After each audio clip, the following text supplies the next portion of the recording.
Hi, folks. Just checking in now. Sound should be fixed now.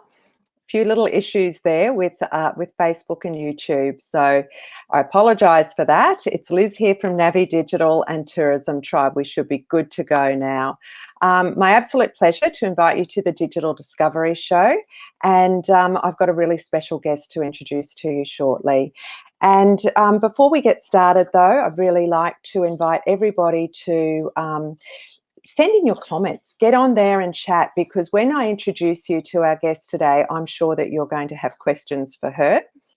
And who I've got on the show for you today is a friend and colleague of mine, Tracy Sheen. Now, Tracy is definitely a leader in the space of empowering business owners and operators to be able to use digital in smart ways, and she's been doing some amazing work since COVID kicked up in working with businesses to help them reinvent their product and their marketing and take the fear out of digital. And I've known Tracy for a number of years now, and I know she's definitely the right person to bring onto this show. Hey, Tracy, how are you? Hey, Liz, good morning. Happy Friday. Thank you. Thank you. So Tracy has a business called Unusual Comms, and she's also an author, book to come out soon. She's a podcaster, and she's very, very active in the space of working with other businesses. Beaming to us from Toowoomba in southwestern Queensland. And I'd love you to tell the audience, Tracy, just a bit about what you do, why you love what you do, how you're doing it. What's the Tracy story, so people have that background? Sure. Well, we don't have that long, so let me make it the Reader's Digest version. So 30 years this year playing with tech, and I say playing because to me, I just love tech and digital. So I started back in the days when mobile phones were more of a security item than anything. You know, they were that kind of big and weighed about 5 kilos. And I've kind of progressed through. So I've launched 3 different mobile networks. I was part of the iPhone launch in Australia. I've worked with, you know, major leading retailers as well as telco, as well as media. And a little over 10 years ago, I went out on my own and started a coffee business of all things, which, you know, there is a link there. Started a coffee business with my hubby. I got bored and moved into marketing, which was something that I'd been doing previously. And really, I started to notice this intersection between the technology and digital that was becoming available for small business owners and them being able to improve their marketing and their sales just by understanding what was out there and how to manipulate it and leverage it for their own purposes. So I really started to deviate and move down that pathway a couple of years ago. And then when COVID hit this year, I've really started to transition towards my own personal brand, which is the Digital Guide. And through that now I do daily digital tips and do a lot more kind of workshops, webinars, group training, trying to help more people instead of working one-to-one, which I still do in consulting basis. Yeah, no, you're doing some fabulous work. And I'm really keen for you to share some of those recent stories about how you've been working with businesses in COVID, you know, because you would have been just like us and so many other businesses, that shock factor, wondering about your own business, and then you would have had this immediate kind of response in your clients' businesses as well. Just maybe tell us a bit about that sort of initial stage of COVID and what you saw happening there. Yeah, very much so, Liz. So Unusual Comms, which is the digital marketing agency, until COVID, had been working predominantly with startups and with kind of micro to small business. So, you know, the ones that were onto a good idea but hadn't really begun to see the traction from hobby to business. So, of course, when COVID hit, you know, it was everybody shut the shutters, pull down the drapes. We don't know what's going on. I lost every single client for the digital marketing agency within a 2-week period. So at that point, I kind of went, okay, what do I do? What does that look like? So I had to sit down and have a good long chat with myself, and I used the opportunity to kind of tweak my own business. And that was when I decided to move into more of the Digital Guide brand and start to work back with, you know, workshops, webinars, things like that, things where I could work with groups of people to keep the cost down for small business owners, but also to influence and affect, regions or communities as a whole instead of, one-off little businesses. So that was the biggest change that I kind of saw with COVID. And of course, still having the coffee business, which my hubby runs, we were seeing our cafes and our wholesalers and, those guys really start to be affected very, very quickly. So it was a case of, how do I pivot to help those guys, but how do I pivot to stay afloat myself? Yeah, so your brain was in overdrive, running on two streams, trying to find, solutions to problems that were brand new, that you'd never encountered before. Yes, yes, so. yeah. So you've talked about your own business and how you pivoted there. And of course, just tell us a little bit about the book that you're writing as well, because in a digital world, you have decided to go analog in terms of, and I'm sure we'll have digital distribution, you know what I mean? You've gone to old school with a book. Why? What is that book and why have you done that? Yeah, so the book's called The End to Technophobia, A Practical Guide to Digitizing Your Business. And really, the people that seem to enjoy working with me seem to be my age and, perhaps a little older. So, if I'm nice, I'll say kind of mid-40s and up. So we were all comfortable back with... we were comfortable back with fax machines. That was our level of comfort. We knew floppy disks. We understood that kind of thing. But technologies happened really quickly to this group of people. And, they might be a cafe owner, or they're running a retail outlet, or they're a professional services. They're really good at their little niche, but suddenly all this tech and stuff has happened around them. And maybe all they've kept up with is, a phone every couple of years. So they're completely overwhelmed by everything that's available in the marketplace. They don't know where it fits, how it works, where do they start, what do they need? So those people, my people, are comfortable readers. They still enjoy a book. They remember the old dummies guides. So the dummies guide to Excel or the dummies guide to, so I thought, well, how can I put technology in a way that's going to bring them comfort and allow them to sit and take the information in a space and a way that's going to work for them.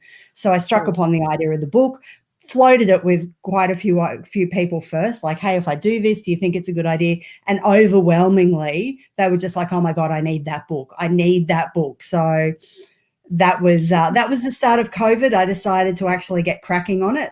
I'm hoping it's going to sit somewhere around 80,000 words. So, it's going to be a reasonable size thud on the desk, but it will take them through everything from, productivity through to health and wellness, through to finance, through to understanding scams, through to marketing, through to sales. So it'll be kind of a broad overview of all the tech that's now available to them as small business owners, and allows them to at least understand that first layer down so they can go away and have some good conversations with a website person, or they can go and chat to an SEO person and know what they need to ask and know what they need to look for when we're bringing on a contractor.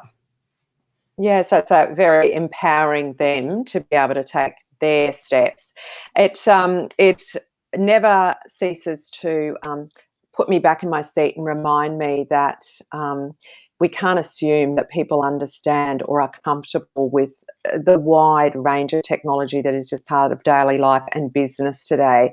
And sometimes I have to, really pull back and take a breath and go, well, this person who we're coaching here, there's really basic kind of keyboard functions and things that would make their life so much easier, or being able to use even searching better in Google, just understanding how to do that better.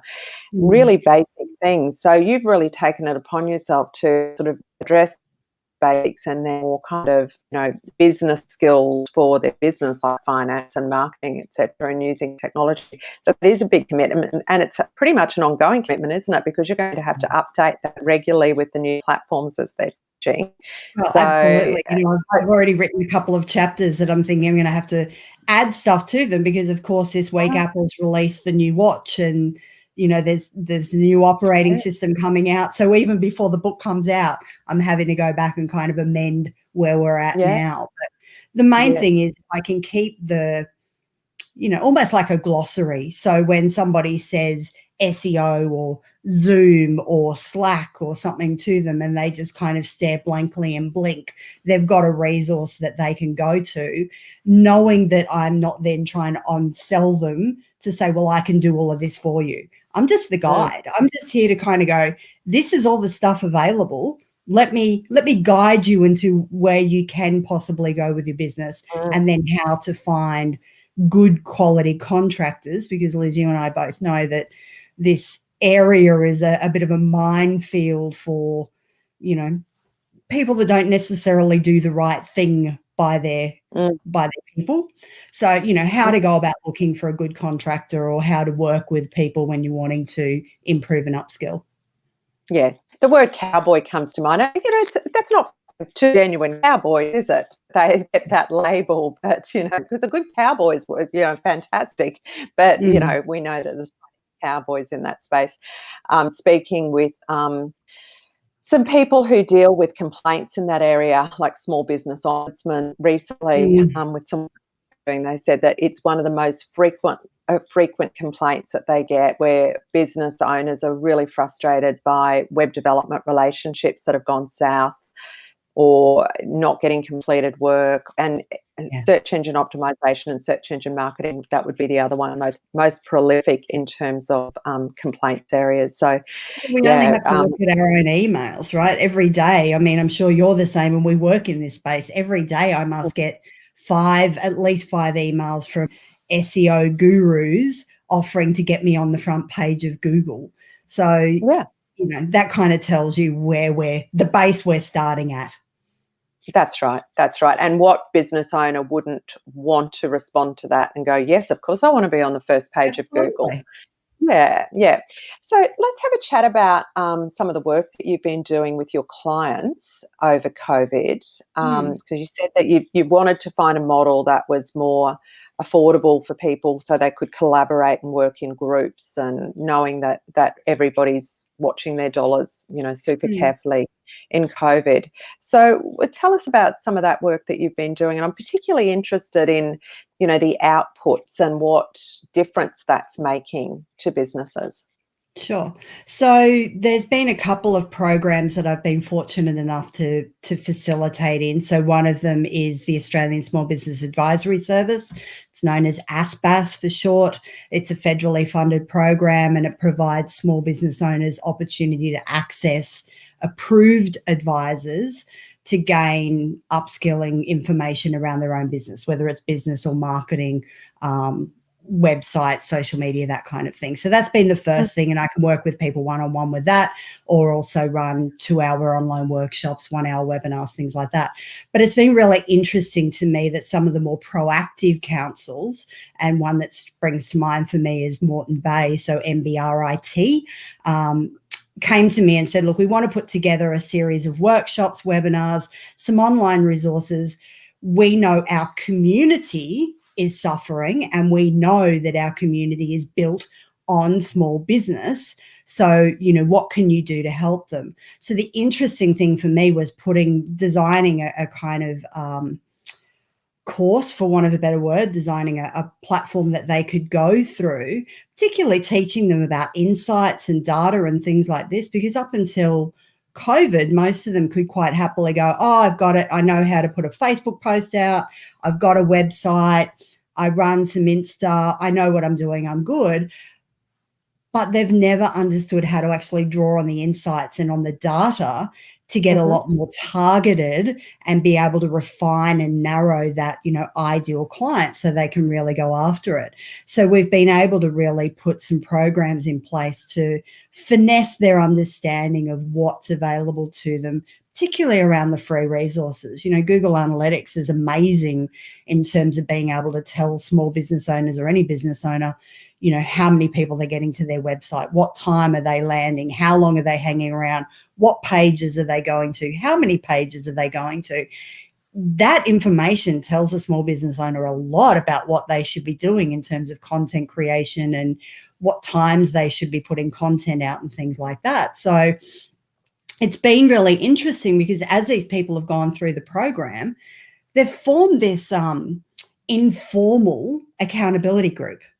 So we've seen a region, not just one or two businesses, we've seen a region embrace this learning and level up together. So the whole region has become far more digital savvy over the past few months, purely through this understanding of the council to say, we're nothing if we don't have our small business owners survive this thing.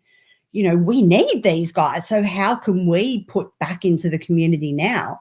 And in turn, the small business guys going, this is fantastic. Now, you know, the strip shop or the mall is able to go, well, I know I can walk in and chat to Joe in the butcher and I can say to him, hey, how's your analytics going this week? Did you improve your number of visitors to your website, or how's your Facebook going? And they're kind of having this healthy kind of competition and discussion that's been built off the back of some of these things. So that's what gives me, you know, dare I say, goosebumps, where I see the ripple effect that happens when they start to level up against each other. Yeah, no, that's great. And, you know, you must encounter within that group people at different levels of confidence with something like Google Analytics, some that had never put their hands on it before and others that might have had a quick glance. You know, how do you deal with that, you know, in terms of getting them all to the same level? What are some of your techniques that you use to do that, to ease them into that? Yeah, look, it's like anything. I start back at the 101. So I assume nothing. So when they first turn up for the first class, I'll make, you know, a very kind of brash statement up front. I'm assuming you've never even looked at your Google Analytics. All I've asked you to do is sign up and make sure that you have it. And now let's walk through it. And we spend, you know, the hour or the 2 hours literally just walking them through the homepage. This is what this means. This is where you change your dates. You know, these are the 3 metrics I want you to follow over the next month. And it's really just, you know, that first step of empowering and just being very mindful not to give them more than, you know, one thing each lesson, because that's when we know it becomes overwhelming. They go, there's too much. I've still got to try and get clients through the door and, you know, I've still got to navigate everything else. And now you're giving me all this stuff. No, I want you to do this one thing over the next couple of weeks, and then we're going to get back together again, and then we're going to build on that knowledge. So it's comforting, I think. Yeah, and over those few weeks, what have been some of the aha moments for those participants in the training in terms of what it meant for their business or understanding of Google Analytics or the data? What would be some of those, you know, small things that they learned that they could then apply in their business?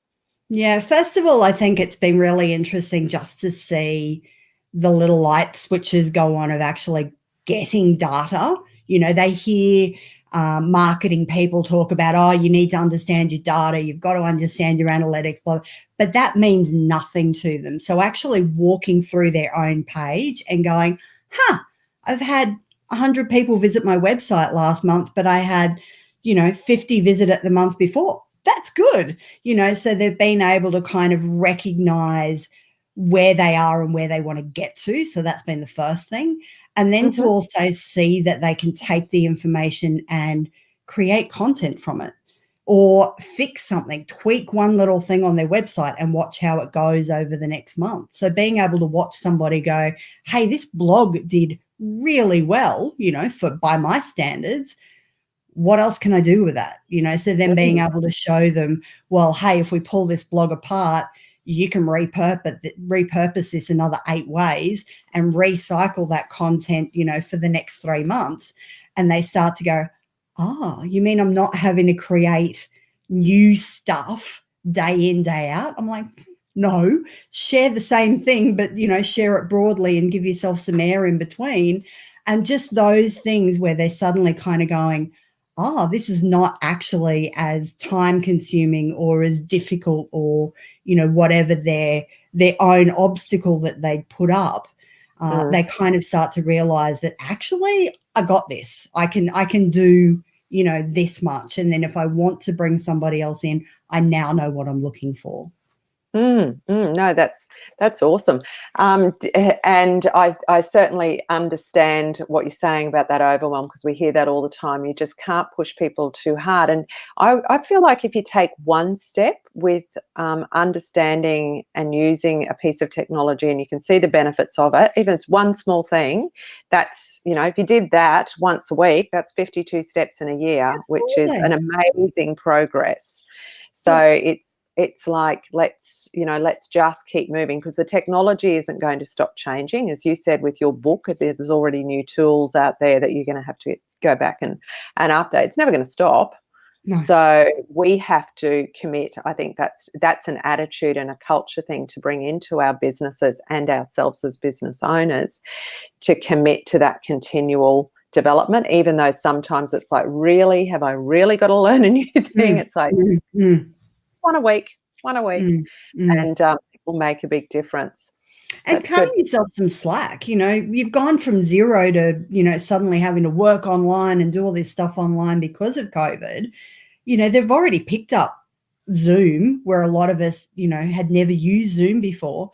So, take that moment maybe on a Friday. I kind of say to people, do it once a month, where you kind of look back and see what you've implemented or see what you've learned over that past month.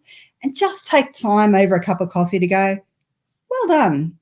I get that now, because we don't stop to congratulate ourselves. We're the first as small business owners to heap on but I've got to do this and that's not happening and I'm not where that should be. And, just stop, just have a coffee, have a chat with a mate and go, hey, I was on my first Zoom call this week.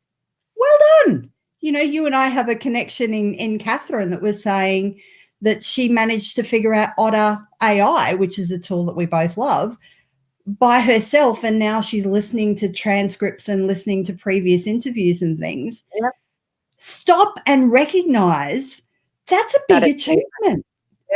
Yeah, it is. I think when you're surrounded too with our contemporaries being really great at digital, sometimes we spend a lot of time feeling, and that can happen when you're with a coach or a trainer too, can't it? If you're the client, that you think they know so much more than me and I only know this much, whereas each step of growth should be, you should congratulate yourself.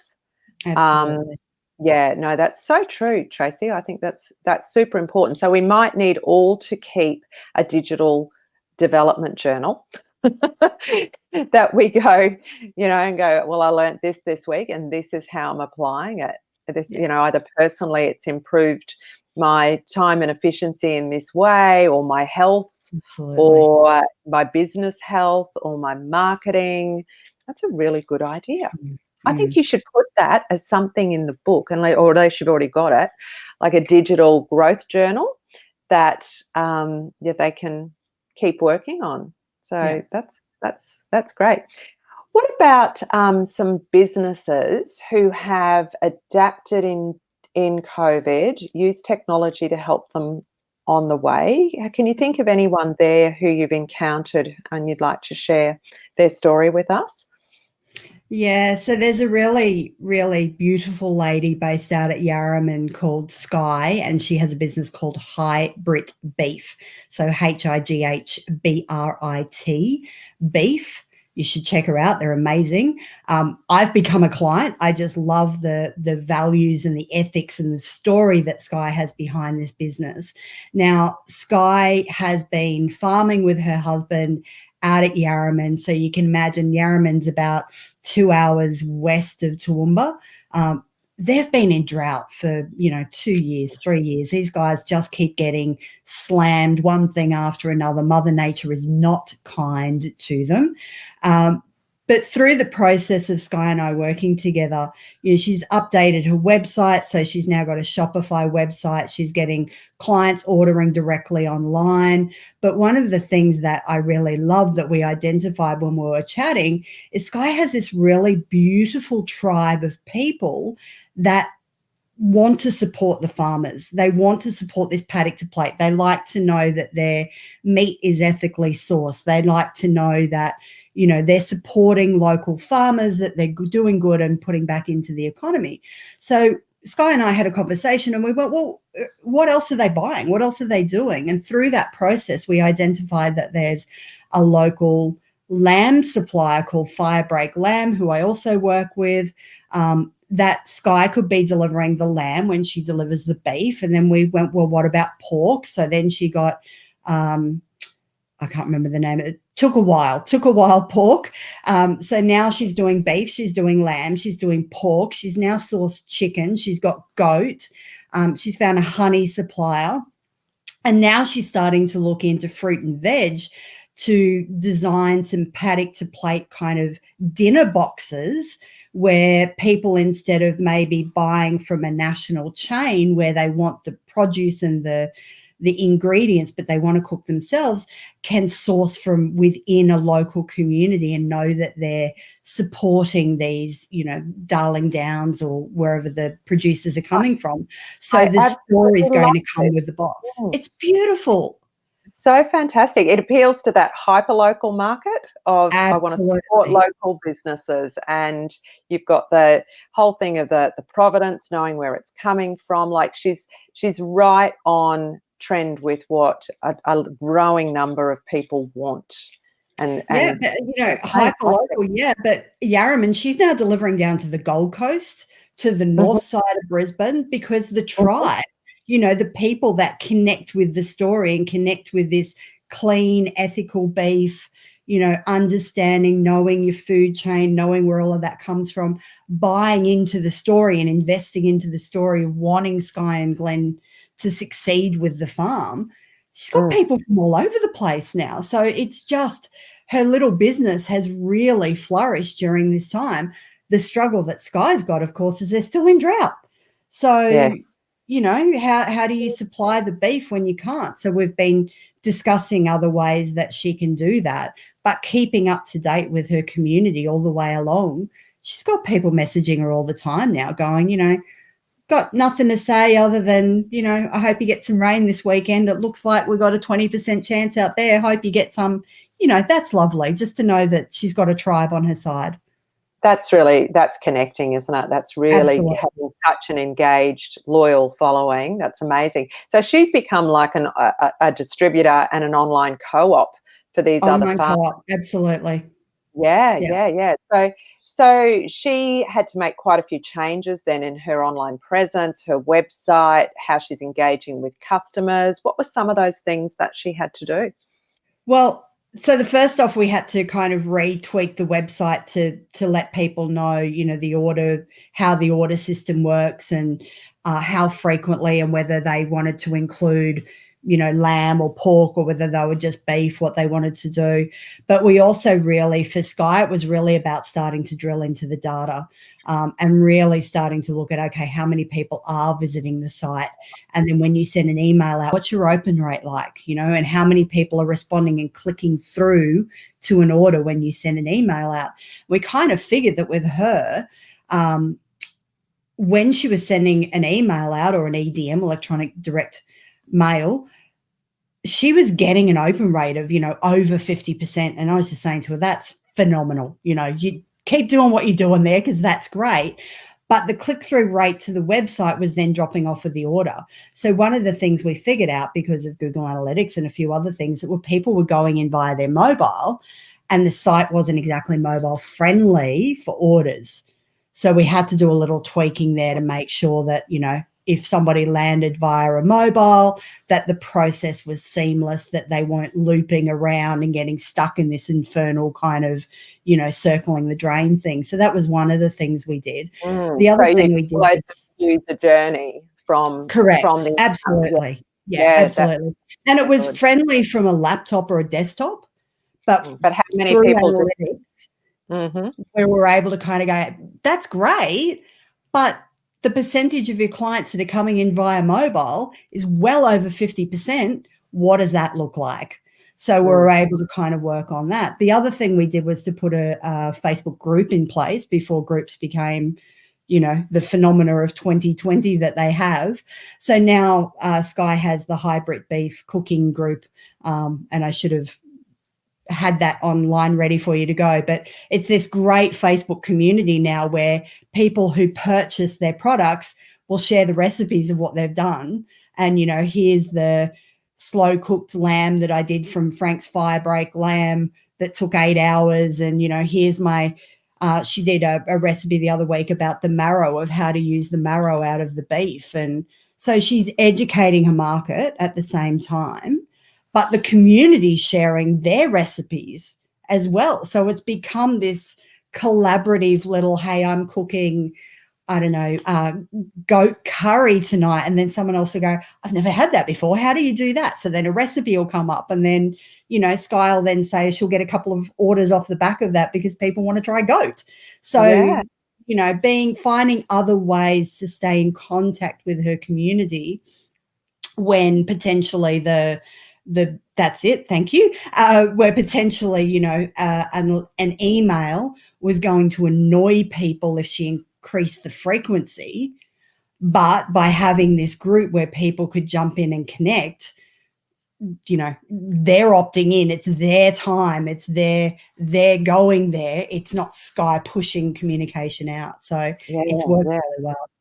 That's fantastic. I'll just remind our audience, if you have any questions for Tracy, please send them through. As you can hear, just as a digital guide and a very trusted one with her clients, what she knows small business and how to reinvent it and how to use these tools. And just, you know, fire up your questions, people, or are you trying these things, and you know, share them with us. And other examples that you know of as well. I think I love this because so many small businesses think, oh, I've only got a small number of clients. I'm only small. You know, how can I really have a decent presence? Say, you know, start a Facebook group, for example. Now, to me, this is about micro niches. So, you know, Sky had a small business anyway. She's got really creative with your good guidance and came up with a new business model, basically a new product, by working with others. It's still probably a small business, but she has her niche and a micro niche within that. So there's plenty. You can go and buy beef and groceries online, of course you can. That's a massive marketplace. But she has a really engaged, loyal audience, and they're going to do a lot of the work for her. As you say, they're part of that online community through the Facebook group. They're sharing recipes. They're keeping everybody loyal to her product because she's just doing the right thing and keeping the quality up and doing her bit to engage in the community. So it's a brilliant case study of a small business using tools in a micro way to really benefit their customers, also their business. It's a brilliant case study. And so you continue to work with her in a mentoring role, do you? Yes, and as a client. So she's won me well, I think I was a a big client. Yeah, it's fantastic. And have you got other clients who have found a new world of engagement with customers, or the right kind of their tribe, their right kind of audience through Facebook groups? Yeah, it's been interesting because, Liz, you would have seen this as well. 2020 started, you know, one way, and it's kind of gone off down a completely different tangent that we never saw. And certainly in the last 3 months, I've just been overwhelmed by group invitations. So it's suddenly like everybody decided that, oh, I need a group. A group's the way to go. And I'm seeing a lot of advertisements now for how to monetize your groups and things like that. I'm not a big fan of that, to be honest. I think Sky's done the best I've seen with a group in a long time in terms of just using it to develop the community and build her tribe and remain connected. I feel it gets a little icky for me when then you try and sell off the back of that. You're just trying to monetize the people that are there, seeing them as a commodity and not a community. I'm not a fan of that. In actuality, I've actually seen a few clients that I've worked with that we've decided to close the groups because we've kind of gone, you know what, this is just adding noise to your people. they're not engaging, therefore it's not adding value. So let's just step up and kind of go, hey, we gave it a go. We thought this was going to be something that, would be of interest, and clearly, it's not the right timing. So rather than keep pestering you, we're just going to shut this down and we're going to find another way to keep updated with you. So I think that level of, ethics and being willing to step up and say, hey, I'm going to give something a go, but if it doesn't work, I'm going to close it down. I'm not going to keep, trying to annoy you to come and do something that you don't want to do. I think that's been a really interesting kind of learning curve for me with clients this year, is being willing to be vulnerable and say, we are in, I hate to say it, unprecedented times. So we are kind of, look, I've got to try this and see how it goes. Okay, that didn't work. Just be honest with your people, I think, is the big thing. And the clients that I'm seeing do well through this period are the ones that are being vulnerable and being honest and saying, I've got to give it a go because, our market's dried up or we've had to pivot. But if it hasn't worked, they're going, well, that didn't work, but thanks for giving it a go. So they're maintaining that honesty and vulnerability with their audience as they go through. So it's that transparency to build trust. Absolutely. So, yeah, and if you are a frequent user of social media or in a younger age group, that's exactly what will build trust. So there's no point in, great, run a fantastic Facebook ad campaign, do it. That's promotional, but you've got to have that balance in your organic social media that you're building trust and loyalty just by doing the right thing and giving your audience helpful, useful, interesting content that engages them.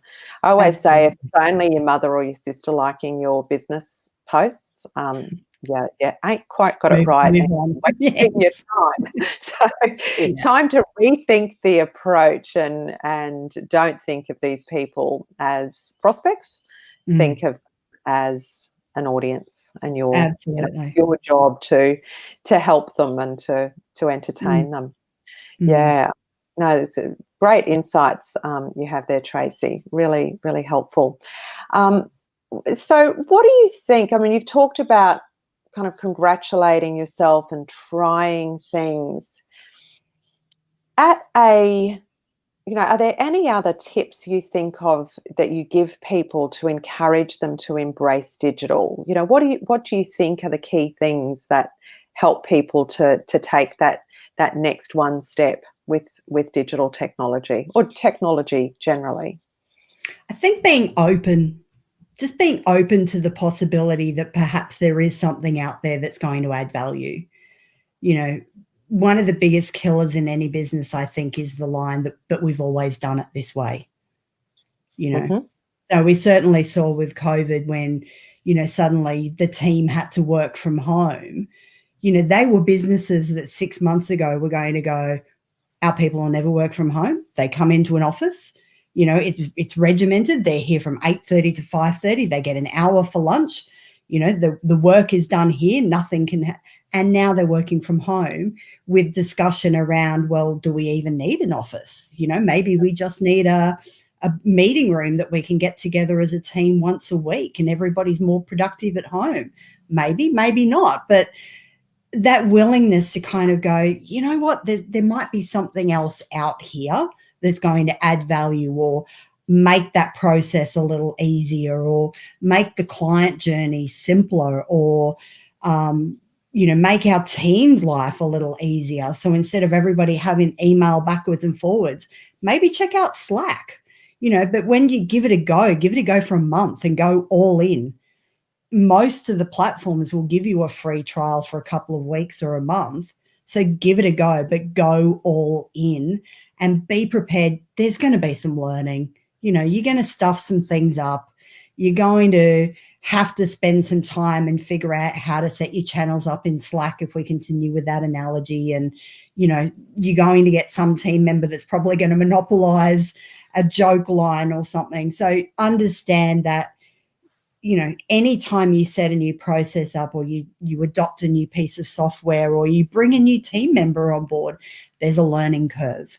So, go all in, give it a crack. You're not wedded to it. If it's not working in a month's time, or 6 weeks' time, or 3 months' time, there'll be another bit of software that'll be on the heels of it that you can, give that a go as well. But I think being prepared to have a look at how your business is structured now, and just kind of think to yourself, where do you want to be in 5 years? Is it an exit strategy?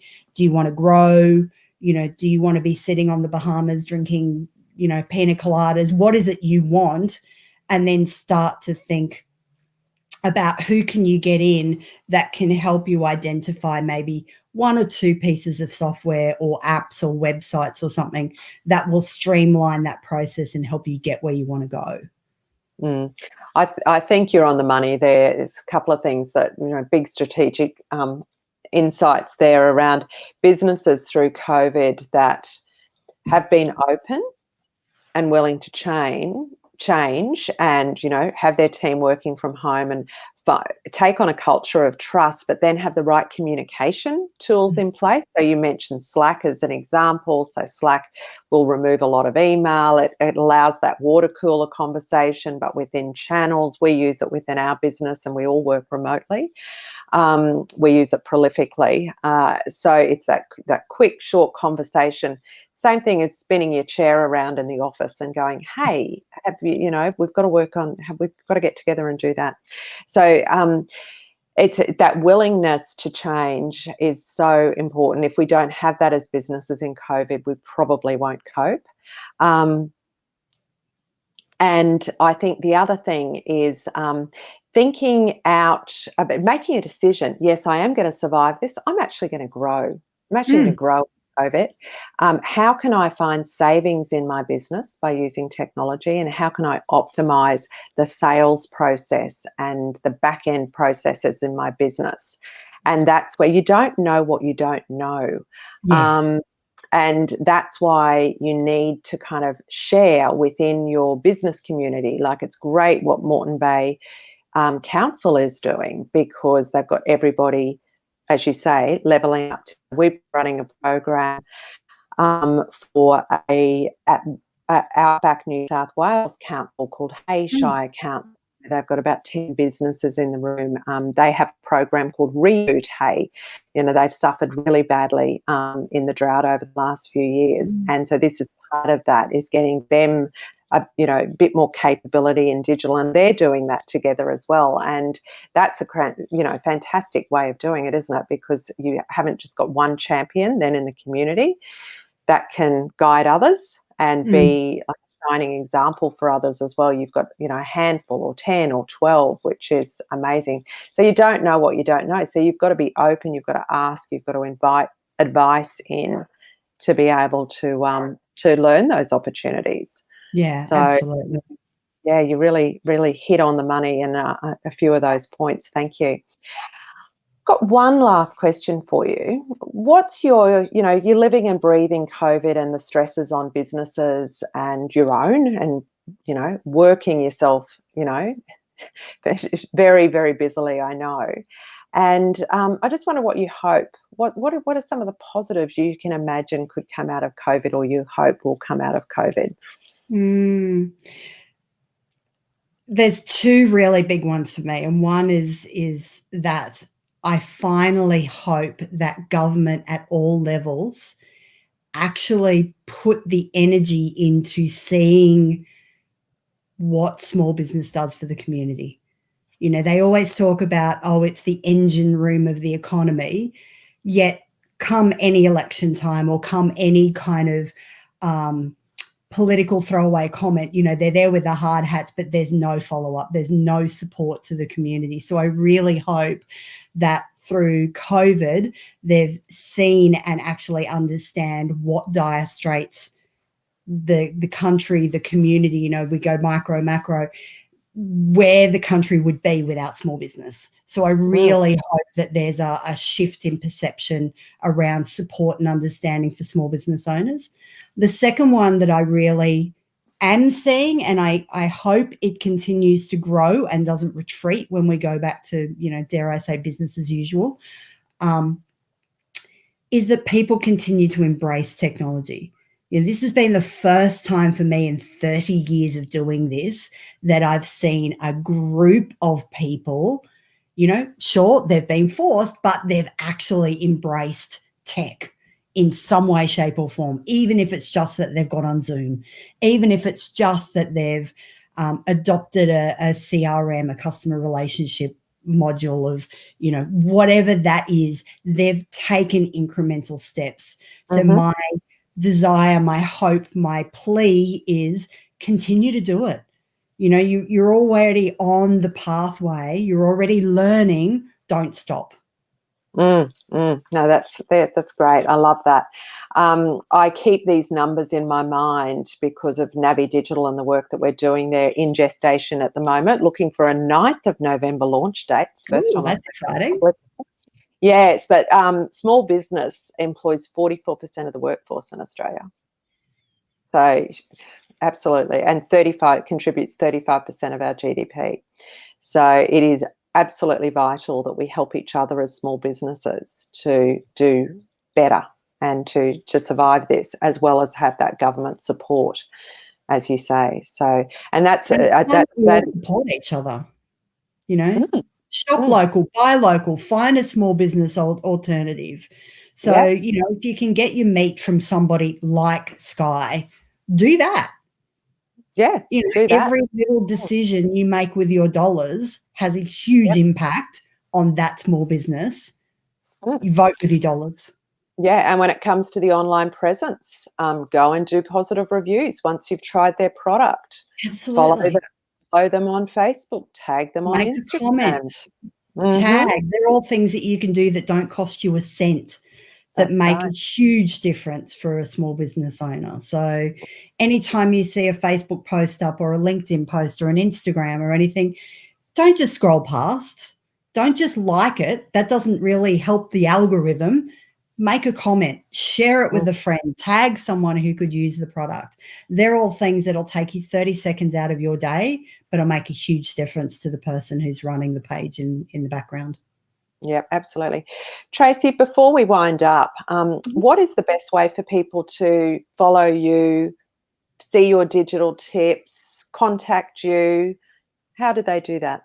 Yep. So if they're on Facebook, I'm Tracy the Digital Guide. So just Google Facebook the Digital Guide and I'll pop up. My daily digital tips go live at 11:30 Monday to Friday. I also have a YouTube channel. So if you Google the Digital Guide, it'll pop up. And if you want to send me an email, it's TS for Tracy Sheen at TS at Tracy Sheen. I should say the Digital Guide, shouldn't I? TS at tracysheen.com.au. And there we go. Facebook/Tracy Digital Guide. It's probably the easiest. Most people are still on Facebook. Yeah, lots of ways. No, that's great. That's really good. I reckon that people listening to you are going to feel really inspired and they're going to go, well, there's a woman who knows her stuff and she's really practical and she knows genuinely how to show people and hold their hand to make changes in their business. Because I get a lot of feedback that people they're well and truly over webinars that are telling them what is possible. They're not, what they want is, oh, I need some help on how to do this and actually how to implement this change. So they'll be really refreshed listening to you with that. I'd like to remind people listening to this to suggest at any time if there's anyone you know who you think would be really interesting to talk to, could be yourself in terms of what you're doing in your business, then please feel free to suggest that to us. At Navii or at Tourism Tribe, at navii.com.au or at tourismtribe.com. We would love to know about your suggestions about other great, inspiring people we can talk to. Tracy, we would like to wholeheartedly and sincerely thank you for your time and sharing your amazing tips. We are going to be right behind you in terms of the launch of your book and, supporting you on this journey because we think you're doing fabulous work and would love to stay up to date with what you're doing, which I know personally I'll be able to because of our our contact, but we'll make sure that we keep people updated with what you're doing as well. So thank you so much. Thank you, Liz, and congrats on Navii. I'm so excited you've got the tentative launch date. So anything I can do to help with that, just you know where I am. Keep your head low. We're coming. All right. Thank you so much. Have a wonderful weekend, everybody. I'm sorry for the technical glitches at the beginning of the show today, and but I'm sure you realise that it was worth hanging around for once we got through a little bit of an audio issue. So thanks, everybody, and have an awesome weekend. Take care. See you later. Bye.